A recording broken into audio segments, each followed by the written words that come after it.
उसने वो 2 रोटी अपने जेब में डाल ली मौलाना जी ने, और चल निकले कह रहे बैठ बहन मैं भी आ रहा हूँ। ऐसे होते हैं मुस्लिम जिन्हें बदनाम किया जाता है। उसने मौलाना जी को वो दे दी। 2025 में जब भयानक बाढ़ हुई थी पंजाब में, उस वक्त एक मौलाना साहब ने तमाम बाढ़ पीड़ितों को जो खाना भेजा था, उसी की वाकया बता रही हैं सहारनपुर की ये मैडम। तो मैं आपको बताना चाहूंगी, मौलाना जी ने कहा जितनी जिसकी हैसियत है बाहर रख दो, राशन रूशन जो भी है।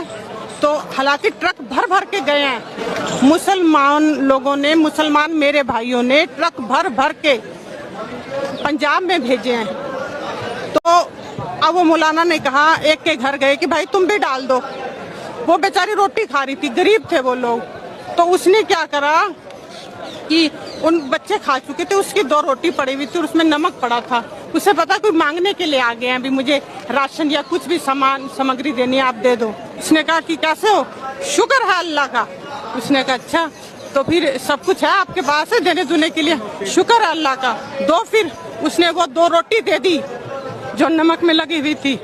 ऐसे होते हैं मुस्लिम जिन्हें बदनाम किया जाता है। उसने मौलाना जी को वो दे दी, वो रोटी दे दी। मौलाना जी की आंखों में आंसू आ गए। उसने वो 2 रोटी अपने जेब में डाल ली मौलाना जी ने, और चल निकले कह रहे बैठ बहन मैं भी आ रहा हूँ। तो वो अपने घर गए। उस मौलाना की वाइफ बैठी इंतजार कर रही थी। उसने कहा कि जल्दी रोटी खाओ, आप कितनी देर होगी, रोटी डाल दूं आपकी।